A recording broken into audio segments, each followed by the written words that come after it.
그의 이름은 김일성. 그러나 우리가 알고 있는 항일 영웅 김일성은 과연 실제로 존재했던 한 사람일까? 아니면 누군가의 이름을 빌려 만들어진 전설에 불과한 걸까? 오늘 우리가 알고 있는 북한의 김일성은 분명 살아서 조선을 해방시킨 지도자라 불렸지만 그를 둘러싼 그림자는 너무나 짙다. 그의 아버지는 항일 영웅이라 불리고 그의 어린 시절은 혁명으로 가득 차 있었다고 하지만 실제로 그 모든 것이 진짜였는지는 아무도 확신하지 못한다. 역사는 기록된 자의 것이다. 그리고 김일성은 그 기록을 완벽히 장악한 자였다.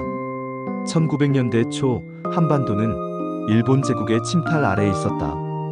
수많은 독립운동가들이 만주와 연해주로 흩어져 목숨을 걸고 싸웠다. 그 가운데에는 김일성이라는 이름으로 알려진 항일 유격대 지휘관이 있었다. 그는 일본군을 괴롭히며 전설적인 존재가 되었고 당시 조선인들 사이에서는 김일성 장군이라는 이름이 민중의 희망처럼 퍼져나갔다.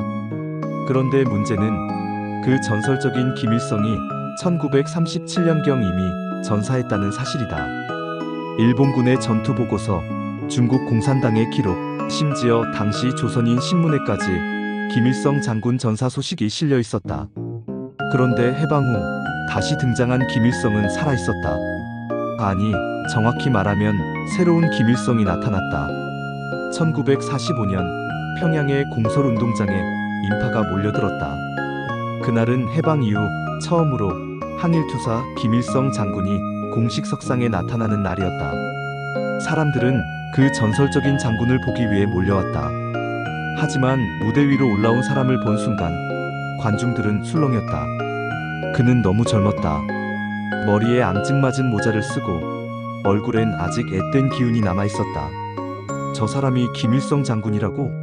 당시 현장을 지켜본 조선인 목격자들은 입을 모아 말했다. 우리가 알고 있던 김일성은 40이 넘은 장군이었는데 저 사람은 겨우 30도 안 돼 보였다. 그날 이후 북한의 김일성에 대한 논쟁은 시작됐다. 소련의 문서에는 그가 처음 등장하는 시점이 명확히 기록되어 있다. 1940년대 초 연해주의 제88여단. 그곳은 소련군이 관리하던 조선인 유격대의 본거지였다. 그 여단의 한 장교, 이름은 김성주. 1912년생, 평안남도 출신. 그가 바로 훗날 김일성이 된다. 흥미로운 것은 그가 소련에서 훈련을 받을 때까지만 해도 김성주라는 이름을 쓰고 있었다는 것이다. 그러다 어느 순간 그가 김일성으로 불리기 시작한다. 그리고 소련의 기록에도 이유는 명확히 적혀 있지 않다. 단지 그는 김일성으로 알려져 있다고만 남겨져 있다. 왜 하필 김일성이었을까? 당시 만주에서는 이미 그 이름이 전설적인 항일 지도자의 상징이었다. 일본군조차 그 이름을 두려워했다. 스탈린과 소련 정치국은 조선 북부를 점령하면서 대중에게 알려진 영웅의 이름을 이용할 필요가 있었다. 그들은 생각했다. 김일성이라는 이름을 가진 새로운 인물을 내세우면 조선인들은 자연스럽게 따를 것이다. 그래서 소련군은 젊고 충성심 강한 장교 김성주를 불러 세웠고 그의 이름을 김일성으로 바꾸었다. 이것이 역사상 가장 완벽한 정체성의 교체였다. 1945년 이후 김일성은 단숨에 북한의 지도자가 되었다. 그는 항일 빨치산 영웅이라는 신화를 등에 업고 정권을 장악했다. 북한은 대대적인 선전 작업을 시작했다. 신문, 교과서, 혁명가요, 포스터, 모든 곳에 김일성의 이름이 새겨졌다. 백두산에서 태어나 일본 제국주의를 무찌른 영웅. 그의 탄생과 성장, 전투, 심지어 어린 시절의 놀이까지 모두 신화로 포장되었다. 그런데 문제는 그 신화 속 사건들의 대부분이 검증되지 않았다는 점이다. 예를 들어 북한은 김일성이 1937년 보천보 전투를 지휘했다고 주장한다. 하지만 일본군의 공식 문서에는 그 전투를 지휘한 이는 최연이라는 이름의 독립군 지휘관으로 기록되어 있다. 김일성의 이름은 없다. 오히려 김일성이라는 이름은 당시 다른 유격대들이 사기 진작을 위해 사용하던 상징적 명칭이었다. 즉, 실존 인물이라기보다 하나의 호칭이었던 셈이다. 이런 정황은 김일성 신화의 근간을 흔든다. 북한의 김일성이 실제로 항일투쟁에 참여했을 가능성은 있지만 전설 속 영웅과 동일 인물일 가능성은 극히 낮다. 소련의 입장에서는 이런 신화 만들기가 매우 유용했다. 당시 한반도 북부는 불안정했다. 조선공산당 내부에서도 소련계, 연안파, 국내파가 서로 권력을 다투고 있었다. 그때 소련이 내세운 김일성은 완벽한 카드였다. 그는 소련에서 교육받은 인물이었고 스탈린에게 절대 충성했으며 무엇보다 조선인들에게 영웅의 이름을 대표했다. 그 이름 하나로 북한은 단숨에 정통성을 확보할 수 있었다.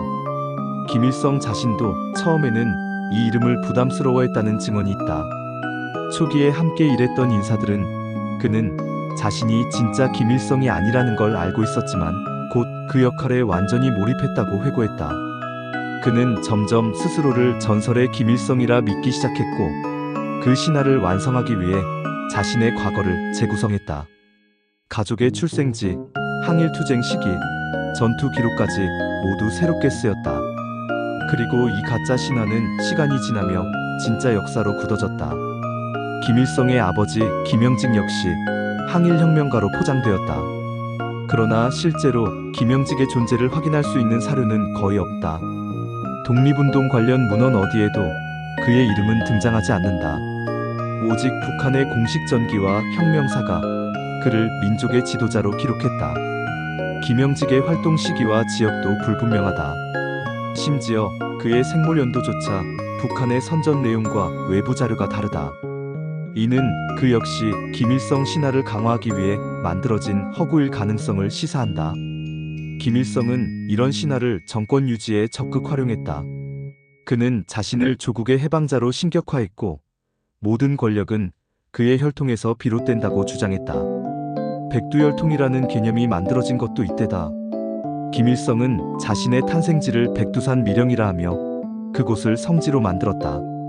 하지만 소련 문서에 따르면 김일성은 1930년대 대부분을 만주와 연해주에서 보냈고 백두산 일대에 머문 기록은 거의 없다. 즉, 그의 출생과 활동 배경 역시 조작되었을 가능성이 높다. 그럼에도 불구하고 북한 인민은 그 신화를 믿었다. 그것이 교육이고 그것이 진실이었기 때문이다. 아이들은 김일성 장군님은 하늘의 별도 따오셨다는 노래를 부르며 자랐다. 김일성의 전쟁과 전투는 영화로 만들어졌고 그의 말은 경전처럼 암송되었다. 그는 단순한 정치인이 아니라 신으로 승격되었다. 그런데 세월이 흐르며 진실의 조각들이 서서히 드러나기 시작했다. 1990년대 소련이 붕괴되면서 러시아 국민문서 보관소가 개방되었다. 그 안에는 제88여 단의 기록이 남아있었다. 김일성의 서명이 있는 군사훈련 문서들. 그러나 거기에는 일본군과 싸운 기록은 거의 없었다. 그는 소련군에서 통역과 행정 업무를 맡았을 뿐 전투 경험은 미미했다. 이 문서들은 북한의 공식 서술과 정면으로 충돌했다. 그뿐만 아니라 일본 측 자료에서도 김일성이라는 이름이 1930년대 후반 이후 완전히 사라진다. 만약 북한의 김일성이 그 전설적인 김일성과 동일인이라면 1940년대 이후에도 일본군 문서에 등장해야 하지만 기록은 없다. 즉, 항일 영웅 김일성은 역사 속에서 사라지고 소련의 김성주가 대신 그 이름을 이어받은 것이다. 이제 다시 질문으로 돌아가 보자. 김일성의 아버지는 정말 항일 영웅이었는가? 북한의 모든 신화는 아버지 김영직, 어머니 강반석으로부터 시작한다. 그러나 독립운동사 연구자들 사이에서 두 사람의 실체는 여전히 의문이다. 그들이 실제로 독립운동을 했다는 객관적 기록은 거의 없고 대부분이 김일성 집권 이후 작성된 전기물에서 등장한다. 오히려 당시 독립운동 조직 지도부 명단에는 그들의 이름이 전혀 없다. 결국 김일성 일가의 항일 전통은 철저히 만들어진 이야기일 가능성이 높다. 그 이야기는 정치적 필요에서 태어났고 체제 유지를 위해 강화되었다. 그리고 세대를 넘어 신화로 굳어졌다. 김정일은 아버지의 신화를 이어받아 혁명의 계승자로 등장했고 김정은은 그 혈통을 신성시하며 정권의 정통성을 유지하고 있다. 진실은 어쩌면 단순하다. 김일성은 실제로 항일운동에 참여한 적은 있었지만 그가 말한 전설의 투쟁은 대부분 존재하지 않았다. 그는 소련의 지원을 받아 권력을 얻었고 자신이 만든 거짓 역사를 진실로 믿게 만들었다. 역사 속에서 그는 신이 되었지만 그 신의 얼굴 뒤에는 철저히 계산된 정치가의 모습이 있었다. 오늘날 북한은 여전히 그 신화를 가르친다. 그러나 세상은 변했다. 정보는 차단될 수 있지만 진실은 사라지지 않는다. 언젠가 모든 문서와 기록이 완전히 공개된다면 우리는 그가 누구였는지를 알게 될 것이다. 그리고 그때 사람들은 깨닫게 될 것이다. 김일성이라는 이름은 한 인간의 이름이 아니라 체제를 유지하기 위해 만들어진 거대한 허상이었다는 것을. 그 이름은 여전히 살아있다. 하지만 진짜 김일성은 어쩌면 이미 오래전에 사라졌을지도 모른다. 남은 것은 신화뿐. 그리고 그 신화의 그림자는 지금도 한반도 위에 드리워져 있다.